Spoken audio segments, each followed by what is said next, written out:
59-р анги шинэ ба хуучны ялгаа. YFN тахилын тавцанг тойруулан хараад царай нь барав. Тэр санаандгүйгээр хамгийн түрүүнд тасагдсан хүн болжээ. Түүнээс бусад 11 хүн бүгд одоо ч тахилын тавцан дээр байлаа. Би хамгийн муу нь байсан гэж үү? Сэтгэлээр бууна. YFN-ийн чихэнд нэг хүн хүйтэн 50 хоолой сонсогдов. YFN эргэн харлаа. Ярьсан хүн нь газрын танхимын багш Хунши байв. Тавцан дээр үлдсэн тэр 11 хүн бол газрын танхимын хамгийн шилдэг шавнарын нэг. Чиний ирэмб тимч муу биш. Хунши ингэж хэлээд хажуутах ирэмбийн чулуу руу заав. YFN нэр одоо 168 дугаар байрт тод бичигджээ. Энэ үр дүн 150-с дээш түвшний авист нууцтай харьцуулбал хол зөрүүтэй. Гэхдээ YFN дөнгөж 15 таа гэдгийг мартаж болохгүй. Хэрв тэр 7 гүн ухааны тулааны ордонд 6 жил суралцвал Тэнгэрийн ордонд орох нь бараг тодорхой хэрэг. Тэр байтугай 5-6 жилийн дараа ирэмбийн чулуун дээр ихний 10-т орохч боломжгүй зүйл биш. Хэдийгээр Хунши түүний ирэмбийг муу биш гэж хэлсэн ч YFN энэ үр дүнд сэтгэл хангалуун байсангүй. Лю Минсан 125 дугаар барьт байна. Тэдний хоорондын ялгаа дэндүүх байлаа. Тэр өөрөө ирэхгүй Лин Мин рүү хальт харав. Лин Мин хайхрамжгүй мэт 50 хэвээр зогсож байлаа. Энэ нөхөр надаас хүчтэй. Гэхдээ тийм ч хитрхи давуу биш. Хэрв би 168-д орсон бол тэр магадгүй 150 орчимд орч чадна. Хэрв түүнтэй тултахаар болсон Жан Цан 109-д байна. Энэ удаа бүр дээш ахиж мэднэ. Тэр санаа зовхгүй байгаа юм бах та. Энэ үед түмэн алах тойрогоос дахин хэдэн хүн хөөгдөн гарч ирэв. Тэдний ирэмб 120-с 150-ийн хооронд хэлбэлзэж байлаа. Дахиад хэсэг хугацааны дараа хэдэн хүн нэмэгдэн хасагдсны дунд Лю Минсанч байв. Түүний эцсийн үр дүн 122 дугаар байр. Муугүй амжилт байсан ч тэр 5 байр ихэж чадсангүй. Лю Минсан хувцснаасаа нэг үрэл гарган гуув. Тэр жаахан сэргсний дараа YFN рүү инээмсэглэн харлаа. Энэ үр дүн түүний тооцоосноос нэг их зөрсөнгүй. YFN-ийн царай муухай байлаа. Тэр эцэст нь шин шав хуучин шав хоёрын ялгааг ойлгов. 7 гүн ухааны тулааны ордон бол авьяаст нь суутнуудын цугларддаг газар. Газрын танхимын эдгээр шавнар бол суутнуудын дундах суутнууд. Дээрээс нь 7 гүн ухааны тулааны ордны өвдөг нөөц алдарт багш нарын лекц чиглүүлэх гээд бүгдийг хүртэнэ. Тэгэхээр тэд яаж гайхалтай хурдан архихгүй байх вүлээ? Лин Минсан энд аль хэдийн 2 жил суралцсан. Ийм ялгаа байхад огт гайхах зүйлгүй. YFN нударгаж хангалав. Тэр Лю Минсантай хийх тулаандаа өөрийгөө ялагдана гэдгийг маш сайн мэдэж байлаа. Гэхдээ тэр тулалтна. Өнөөдөр алдсан бүхнээ ирээдүйд буцааж авах болно. 168 дугаар байруу? Үнэхээр зөөлөн байна да. Ван YFN-ийн ирэмбийг хараад ёчтой инэв. Литэ хамрынхаа үзүүрийг эрхээ уруугаараа илэн тулааны өсөлт дүүрэн хэлв. Энэ байрлал ойролцоогоор 100-200 оноо л байх. Би бихжүүлэх төвшний 3 дахь шатны оргилтой 4 нөхөр алхад л хүрчихнэ. Би хил дээр өөртөөгөө ижил бясалгалтай 600 тулаанчийг алж байсан хүн. Энэ удаа заавал 150-д орно. Литэ бол би бихжүүлэх төвшний 3 дахь шатны оргилд хүрсэн тулаанч.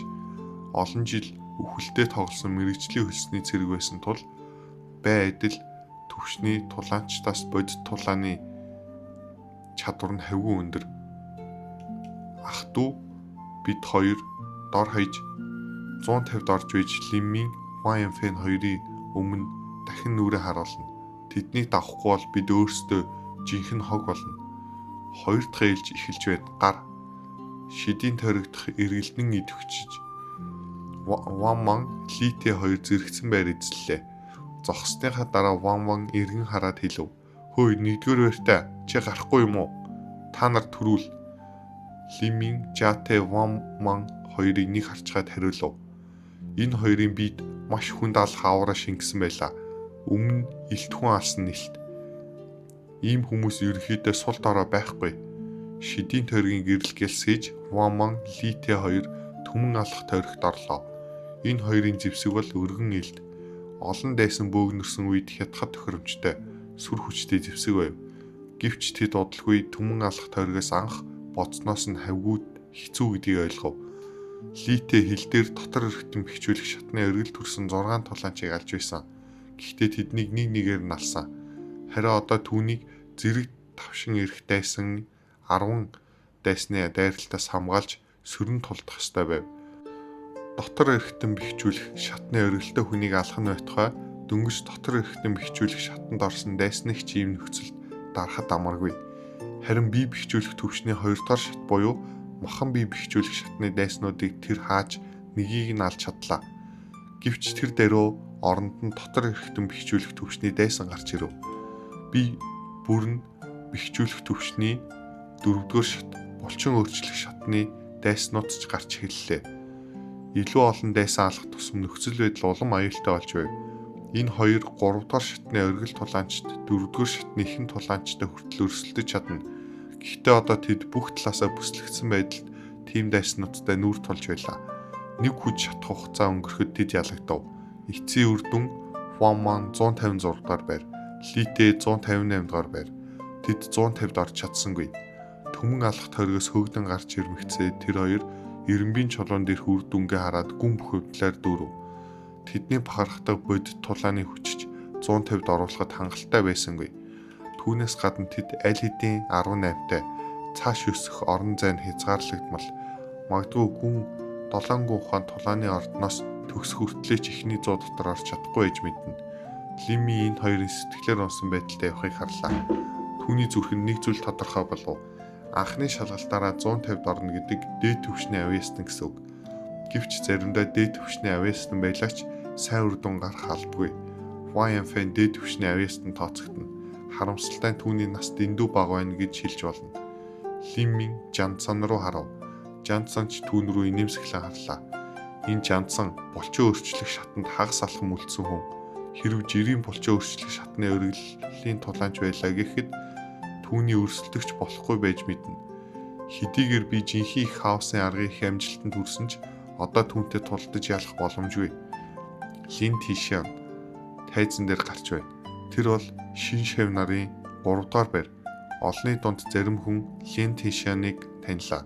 Түүний том бедрүүн бие хүн бүртгүн сэтгэгд л үлдээсэн байв. Лин Тишан, Лими 2 хоёул төрөлхийн тэнгэрлэг хүчтэй. Энэ удаагийн элсэлтийн шалгалтын 3 дугаар байр бас алтан могон улаан үрэл авсан шүү дээ. Лин Тишаны үр дүнг харчихвал Лиминий үр дүнг ойролцоогоор 20-30 байраар дэш тооцоо таамаглаж болно. Лин Тишан, Лими 2 нас ойролцоо бас төрөлхийн тэнгэрлэг хүчтэй тул хүмүүс тэднийг байн харьцуулдаг байлаа. Лин Тишан тайзан дээр гарч ирээд бүдүү инээмсэглэл тодруулж том алхасаар түмэн алах тойрог руу явлаа. Тэр алтан могон улаан үрлийг аль хэдийн хэрэгжилж гисэн байв. Одоо дотор өрхтөн бэхжүүлэх шатанд хагас алхам дутуу. Дараагийн шатанд нэвтрэх нь цаг хугацааны асуудал байлаа. Түүний бясалгал YFN-с нэг их хол зөрөөгүй. Төрөлхийн тэнгэрлэг хүч нь тэр ялгааны том хэсгийг нөхөж байв. Хэдийгээр Лин Тишаны бясалгал YFN-тэй ойролцоо боловч түүнд YFN-ийн бодит тулааны туршлага дутагдж байлаа. Мөн YFN-ийн 9 үнний зам тулааны техник 7 гацлалт алхам хөдөлгөөний техник түүнд байхгүй. Эцэст нь Лин Тишан түмэн алах тойргоос YFN-с арай эрт хөвдөн гарч ирэв. Түүний эцсийн ирэм 176. Одоо эхний 180 доторх орсон үнэхээр ховор амжилт боловч дээд түвшний авьяастан гэж тооцоход арай дутуу байлаа. Лин Тишан 176, YFN 168. Харин энэ Лиммин ямар ирэм авч чадтгол олон хүн ярилцаж байх дур Лиммин тайзан дээр өсрөн гарлаа. Хөөе, шив нарын 1-р байр гарч ирлээ. Энэ хүний талаар би сайн мэдэхгүй.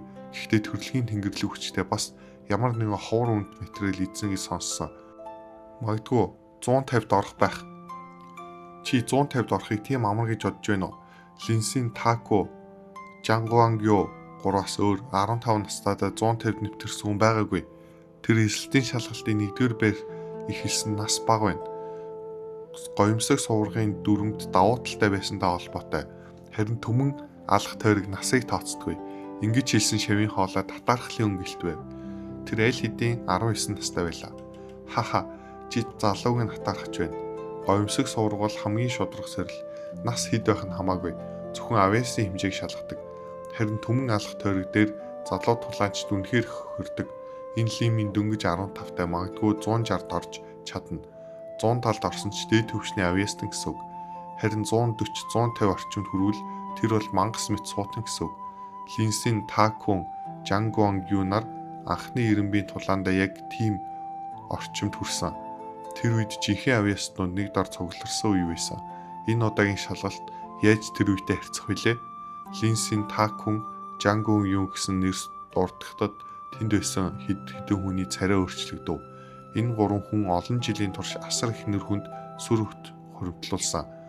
Бүр зарим гол шив болон баригдшгүй Цин Шинсоноос илүү нэр алдарн төгжээ.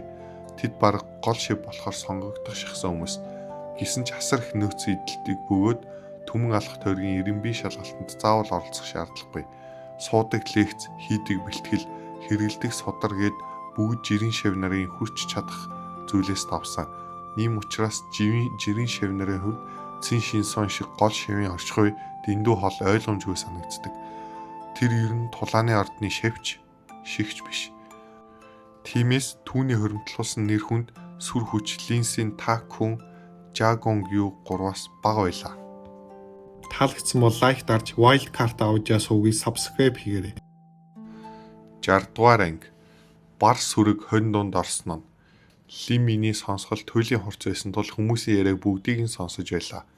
Тэр толгоогоо эргүүлэн ирэмбийн чулуу руу харав. Линсийн Таку, Жангуан Ю 3 яг ихний 3 барьт бичигдсэн байлаа. Гэхдээ энэ 3 ирэмб тулааны авьяас нь эсэргээрээ байв. Жангуан Ю хамгийн өндөр настай. 7 гүн ухааны тулааны ордны гол шив биш, бүх шивийн дундаас тэр ганцаараа 5 дахь зэрэглийн авьяастай. Таку дараагийнх нь түүний авьяас дээд 4 дахь зэрэгэл, 5 дахь зэрэгэл түрэхэд тун ойрхон, дээрээс нь төрөлхийн тэнгэрлэг хүчтэй.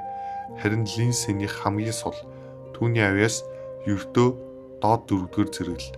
Энэ нэг л хачин санагдчих байв. Линсэний авьяасын зэрэглэлийг мэдснээс хойш нэг зүйлийг ойлгож чадаагүй. Линсийн ердөө доод 4 дахь зэрэглийн авьяастай хэрнэ яаж ирэмбийн чулуун дээр 1-р байрыг бацтай эзэлж чадсан юм бол нийт хүний хүч олон зүйлээс хамаардаг. Авьяас бол тэдний нэг нь. Гэхдээ хамгийн чухал нь авьяас гэдэг нь үнэн. Тэгэхээр Линсийн ч бас ямар нэг азтай учралтай таарч үнэт материал эзсэн юм болов уу? Лимийн тулааны цэвэр зүрх хүч чадлыг тодорхойлоход маш том нөлөөтэй гэдгийг мэднэ. Гэвч тулааны зүрх ингэтлээ асрах нөлөө үзүүлнэ гэж тэр төсөөлөөгүй. Линсийн Таку, Жангуан Ю 3 нэг удаагийн эсэлтээр шалгалтаар 7 гүн ухааны тулааны ордонд орсон. Түүний жинхэнэ авьяаснуудын цугларалт гэж хэлж болно. Тэнгэрийн аз хаан тулсад 10 жил тутамд хамгийн хүчтэй тооцогдох нэг үеийн наснууд гарч ирдэг. Лимийн энэ үе дээд түвшний авьяаснуудаар тимч дүүрэн биш байж мэднэ. Гэхдээ Цин Шинсон гэх мангас хэд хосгүй суутныг тооцвол ялгаа тимч их биш. Лимийн түмэн алах тойргийн тахилын тавцан дээр зогсон жинхэнэ хаосын аргаа чимээгүй эргэлдүүлв. Жинхэнэ хаосын аргын их амжилтанд хүрснээс хойш тэр зөвхөн чулуун баган дээр нударганы хүчээ хэмтсэн. Харин бодит тулааны чадвар нь хэр нэмэгдсэнийг шалгаж амжаагүй байлаа. Одоо яг турших сайхан боломж. Түмэн алах тойрог гялалцсан гэрлээр гэрэлтэж Лиминий бүх биегээр тэр гэрэлд омбов. Тайзанд орох үзэгчдийн ихэнх харс түүн дээр төвлөрч байлаа. Жансны амны булан үйл хэлэг таталцсан бодлогоширсан мэтийн нэмсэглэл доторов. Тэр бие бэхжүүлэх төвшний 4-р шат булчин өөрчлөх шатанд хагас алхам дутав. Түүний тулааны чадвар жирийн булчин өөрчлөх шатны оргилын тулаанчийг ялж чадна. Ийм хүчтэй болохоор бие бэхжүүлэх төвшний 2-р шатны оргилд буй Лиминийг дорд үзэх хэрэг түүнд хангалттай мэт санагдаж байв. Түмэн алах тойрог идэвхжлээ. Лимийн гялалцсан цагаан орон зайд орж ирв. Түүний өмнө мэдэх бүх төрлийн зэвсэг игнэн харагдана. Урт сэлэм, нарийн хутга, урт хилд, богино сэлэм гэд бүгд байлаа. 7 гүн ухааны тулааны ордонд орохоос өмнө Лимийн богино сэлэм ашигладаг байсан. Энэ нь түүний байнга хэрэгэлдэг яс салах хутгатай хамгийн төстэй зэвсэг байв. Гэвч хаосын дэд Мерданы аргаа бэлтгэж эхэлснээс хойш түүний хүч нэмэгдэж жинхэнэ хүч нь хэд дахин өтгөрсөн. Одоо богино сэлэм түн тохирхой болжээ. Хаосын дэд Мерданы арга миний биеийг хатуужуулсан. Одоо Миний хамгийн сайн зэвсэг бол нодрог. Харин шин зэвсэг би одоохондоо сонгоогүй байна. Лими ингэж бодогцоо түүний өмнөх бүх зэвсэг манан бол сарнав. Яг тэр үед Лимийн өмнө 10 гаруй хийс өдөр гарч ирэв. Эдгээр хийс өдрүүдийн дунд хэрцгий аратанч байла. Тулаанчч байла. Тэдний хүч бие бэхжүүлэх төвчний 2 дугаар шатны эхнээс 3 дугаар шатны оргил хүртэл хэлбэлзэж байв. Дайснууд алах санаа дүүрнээр өөрлөөн дайран ирэхийг хараад Лимийн дэрүү жинхэнэ хаосын аргаа хязгаарт нь хүртэл эргэлдүүлв. Эхний давхаргав их амжилтанд хүрсэн тул түүний биеийн жинхэнэ хүч огцом оргилж хүчин тасралгүй ундарч буй мэт санагдав.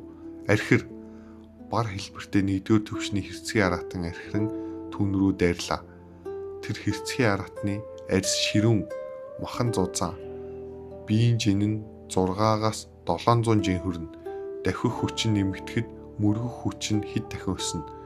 Ийм аратантай нүр тулсан Лимийн нодоргой чангалав. Хурууны үеийн аянга нүрэглэх мэт тас нисэлээ. Үх! Лимийн хашгираад нодоргой зөхөв. 3200 жингийн бүх хүч урагш дэлбэрлээ. Бан! Нодоргоны төв бар хэлбэртэй хэрцгий аратны туханд бууж гавлын ясна таснаас хийн хааграв. 6-700 жинтэй тэр аратан Лимийн рүү дайрч ирсэн атлаа ганц нодоргонд агаарт шидэгдэн нислээ. Харин Лимийн агаартны хөлөөрөө хүчтэй тулж сүр хүчийг дармагцаа дахин тогтвортой болов. Бар хэлбэртэй хэрцгий аратан өрөвдөлтөй дууч гаргаж амжсангүй. Гавлын ясна бүрэн бутарч тархин зутан болон хувирч газар унах мөчтөй тэр даруй өөхөв. Ганц нодоргаар дайсныг унгасны дараа Лимийн тулааны хүсэл хаврын борооны дараах солонгон мэт тэнгэрт өд цойллоо. Жинхэнэ хаосын арга хязгаартай хүртэл эргэлдэж байлаа. Энэ урагш харун дайснуудын гол шууд нэвтрлээ. Түүний нодрог хар шуурга мэт, өшөглөлт бүрэн далайн төрлөг мэт. Тэр яг л сүрэг хон дунд орсон догшин бар шиг байв. Сүр хүч нь бүхнийг дарна. Цус хаасайгүй цацарч, яс угарах дуу агаарт цойратлаа. Аратны зузаан арьс ширүүмх Лимийн нодрогны аимшигт хүчийг огт тисэж чадсангүй. Хэврэг хий тулаанчт бол нэг нодоргонд л сарнин алга болж байв. Дотор хэрэгтэн бэхжүүлэх шатны оргилын тулаанч Лимийн бие бэхжүүлэх төвчний 2 дугаар шатны оргилтой нэг тулаанчийг нодоргаар унгасны дараа түүний оронд дотор хэрэгтэн бэхжүүлэх шатны оргил төрсөн нэг тулаанч гарч ирэв. Тулаанч бие бэхжүүлэх төвчний 3 дугаар шат дотор хэрэгтэн бэхжүүлэх шатанд хүрэхэд дотор хэрэгтнүүд нь жинхэнэ хүчээр хамгаалагдаж хамгаалтын хүч нь өсдөг. Ийм дайсныг зөвхөн нодоргаар дуусгах нь Лимийнд ч амаргүй. Тэгээд ч тэр тулаанчийн хөдөлгөөн зигс мэт уян довтлогоо нь хурдан бөгөөд ширүүн байлаа. Түүнийг ононо гэдэг маш хэцүү. Чи 50 оноо. Лимийн дотор хэрэгтэн бэхжүүлэх шатны оргил тулаанчийг хараад айсангүй. Харин ч тулааны хөсөл нь тэнгэрт тулав. Жинхэнэ хаосын аргын эхний давхаргын их амжилтанд хүрсний дараа өөрийн хүчийг шалгах зохистой өрсөлдөгч түүнд хэрэгтэй байсан. Тулаанч сэлмээс савлан довтлов. Лимийн биеэ намсгаж бараг газар шүргэж урагш ухсхийв. Сэлэм түүний толгой дээгүүр эсгэрэн өнгөрлөө. Дараагийн агшинд тэр уян хөдөлгөөнөөр эсрэг талын өвдөг рүү нодоргаараа зөхөв. Жинхэнэ хаосын аргын эхний давхаргын их амжилтанд хүрсний дараа Лимийн жинхэнэ хүч өтгөрж хурданч нэг шин төвшөнд хүрсэн байв. Энэ нодрог гүнээсээ гарч ирсэн 70 мэт хурцтай байлаа. Тулаанч сандарч цохилтоос булахыг оролдов. Гэвч Лимийн гараараа газар тулж нэгэн ширүүн хөл шүүрлтийг тулаанчийн нуруу руу хийлээ. Түүний хөл ташуур мэт хийсэн ирэв. Тулаанч болтож чадсангүй. Зохилтонд өртөөд нэг цусаар ханиан хажуу тийш шидэгдэв. Лимийн довтлогоогоо зогсоосонгүй.